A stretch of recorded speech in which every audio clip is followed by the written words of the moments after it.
Hi, I'm Dr. Stephen Komadina. I've been taking care of patients for decades here in the state of New Mexico and love seeing patients and love helping people. For the last 15 years, I've seen more men for problems that are related to their hormone levels. Now you might think, oh, that's just going to be for old men. And I would tell you, no, things have changed.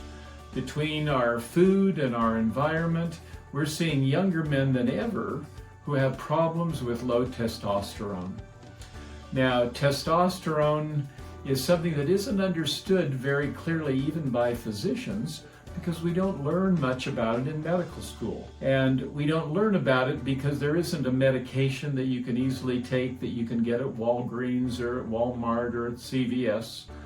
It has to be put together by a compounding pharmacy in order to get human identical testosterone. And it causes a lot of great good effects and almost no bad effects. And so let me run through the symptoms of low testosterone and have you just think about, do I have those or not have those?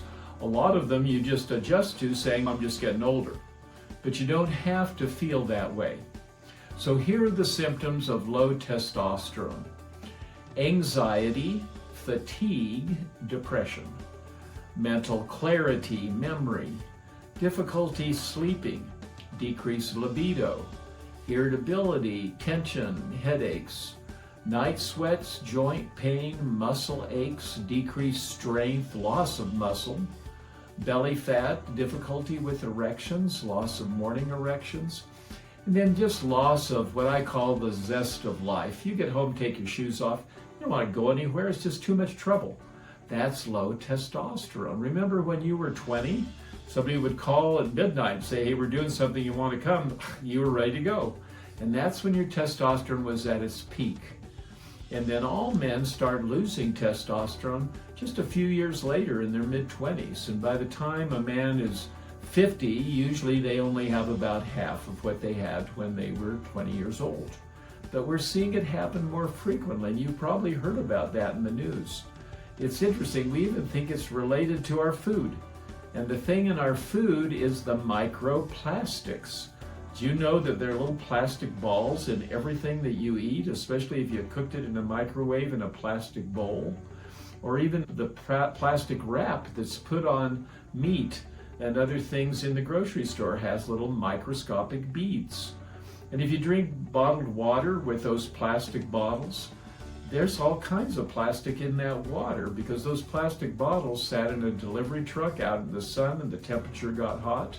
Or maybe they were even in a storage container coming across an ocean from somewhere else. And we're filled with plastics. And the major place where plastic gets deposited in humans is men's testicles. And that's where we think part of this not making testosterone anymore is coming from. It's certainly affecting male fertility. Men have a huge problem today with fertility.